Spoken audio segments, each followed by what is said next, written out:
Dear Haverot, I would like to thank you all for joining us today. At the MOR last year, we presented you with our financial statement for 2022, and we were thrilled to be able to report a surplus for the second year in a row. But we were also very cautious, knowing how much things could change from year to year. After all, this is Israel, and we are in the Middle East. We have had elections and a new government almost every year. We had finally put the pandemic in our rear-view mirror. We were able to finally hold a live, in-person MOR. We were deep into planning the EGM, and then October 7th. So, in light of what we have all been through, I am especially pleased to report to you that our audited financial report for the year 2023 shows that we are again in surplus in the amount of about 16.7 million shekels. We have earned the right to savor this moment. 3 years of continuous financial stability and budget surplus is unprecedented in the contemporary history of Wizo and has certainly not happened in the past 20 years. I cannot stress enough how critical our financial stability is to our ability to carry out our mandate to Israel and its people. Pirkei Avot teaches us that without bread there is no Torah. And this is exactly true for Wizo, as Israel's largest and most important organization, providing social and welfare and educational services hand in hand with the government. Wizo cannot do its sacred work without a sound financial basis. We cannot afford to develop new innovative services and programs. We cannot pay our staff properly or market our services and promote our image. We cannot properly maintain our daycare centers, youth villages, and schools, our shelters and Wizo Israel centers. We cannot provide the special added value that makes Wizo so unique and so important. We cannot do any of this without a sound and sustainable financial foundation. This achievement is the result of a lot of hard work by many people. First of all, our outstanding and devoted professional staff, led by CEO Miramines, from senior management through all 6,000 of our employees, all played their parts in preserving Wizo's financial health. A special word of gratitude goes to Ella Gaubert, our CFO, and her outstanding and devoted team. My thanks also go to the volunteer leadership that has performed its role of strategic guidance and oversight, helping keep the ship sailing in the right direction. Our previous treasurer, Gila Cohen, and our new treasurer, Dvora Elhanati. The members of our finance committee that meets once every 2 weeks throughout the year and keeps a watchful eye on our financial operations.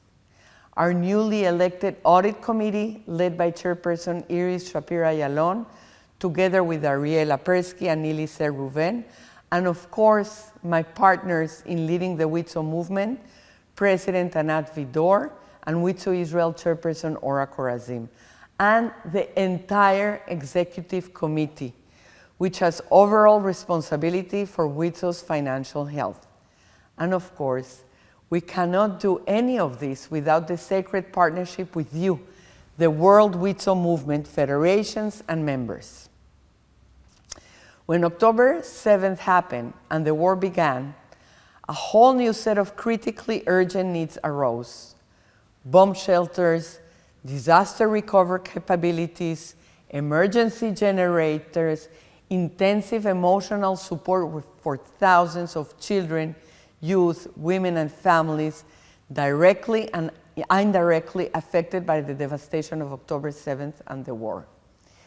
It was your overwhelming response to this emergency, to this disaster that befell Israel and the Jewish people, that made it possible for us to respond to the needs of this emergency, to protect tens of thousands of Wizo beneficiaries, to ensure that Wizo will be able to function in any emergency.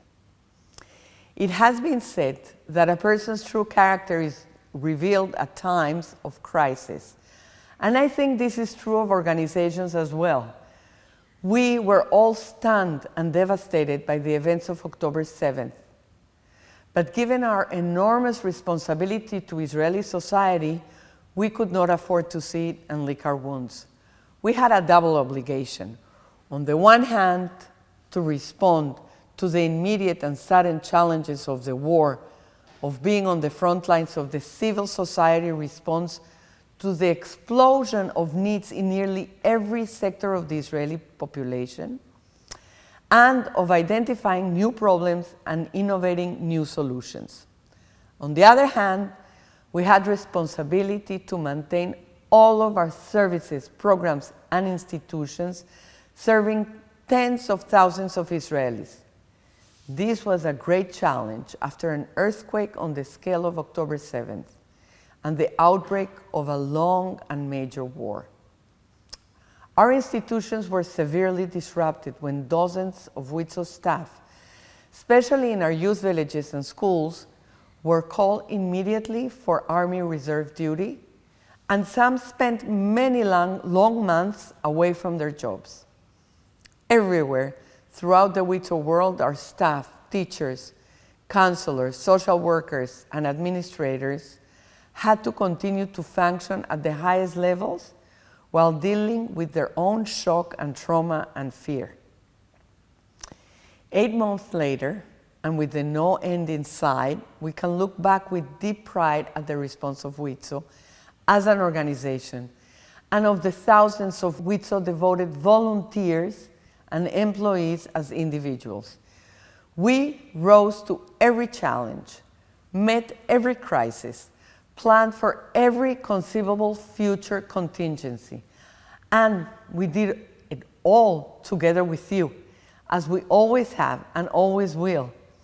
October 7 has changed us all, and it has created new realities, not only strategic and security realities, not only dramatic new realities for the Jewish people around the world, but new realities here in the Israeli society. We are starting to see the contours of some of the major challenges facing Israeli society in the years to come. Healing deep wounds, restoring faith in our society and institutions, strengthening resilience, identifying individuals and groups whose lives and mental health have been deeply affected and compromised. Many of these are not apparent yet, and it is Wizo's job, our job, to identify these needs and these needy populations that are all around us.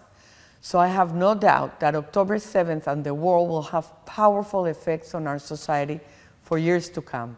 And Wizo, we have the experience, knowledge, infrastructure, passion, and unwavering moral commitment to play a leading role in dealing with all these challenges. One specific place that Wizo has a leading role to play in healing Israel is in Sderot. Wizo has always had an important presence in Sderot, and this will be even more true in the coming months and years. In early March, we reopened our 3 daycare centers in the city with 153 children and 26 staff, rebuilding the daily routine of care and education of infants and toddlers and support for the parents and the community. The greatest challenge in reopening these daycare centers has been the difficulty in recruiting teachers and staff, and this is still a work in progress. Thanks to generous donations from Wizo federations, we have been able to offer supplemental grants that have been very helpful in recruitment and have been greatly appreciated by the Sderot municipality as well. Sderot is also the home of a very special Wizo institution, the Fanny Cohen Open House, a center focused on resilience and post-trauma. Until the war, the Open House served young children up to the age of 6 and their families. After October 7th and multiple traumas suffered by the residents of Sderot and the region, Wizo seeks to greatly expand and diversify the center's services, putting the family at the center, creating support groups, a new safety net community for women affected by domestic violence, therapeutic programs, and much, much more. We will be able to do this with the help of Wizo donors and youth federations, and we have launched a special fundraising campaign for this purpose. Wizo has also developed additional initiatives to bring our unparalleled expertise and experience to play a key role in the rehabilitation of the Gaza envelope region and its residents. In recent weeks, we have presented these initiatives to both the Tkuma Directorate, a body established by the government soon after October 7th, whose mandate is to plan and execute the rebuilding of the Gaza envelope region, and also to several of the regional governments. The three initiatives we have proposed are the following. First, the establishment of a new Wizo youth village in the Gaza envelope region. Two, the establishment of a therapeutic village for young adults from the region from 21 to 30 years old who were directly affected by the terrible events of October 7th and have become detached from their parents and their childhood home, but who are not married, they have no children, and hence do not have an emotional anchor of their own. The idea is to provide these young adults with a Wizo framework in which they can spend 6 months benefiting from a range of therapeutic activities, educational opportunities, volunteer activities, and so on, to help them recover from their trauma and continue on with their lives. We are proposing establishing this village either in Wizo Hadassim or in one of the affected regions in the Gaza envelope. Our third initiative is similar to our open house initiative, focusing on the family, but to be integrated into the Sha'ar HaNegev Regional Resilience Center in the village of Ibim. As always, Wizo focuses on identifying and responding to Israel's changing needs. As always, Wizo brings its pioneering spirits of entrepreneurship and social innovation to address these needs. As always, Wizo leads the way. I hope you're proud to be a Wizo woman. I know that I am.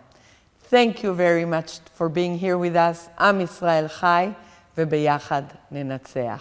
Thank you.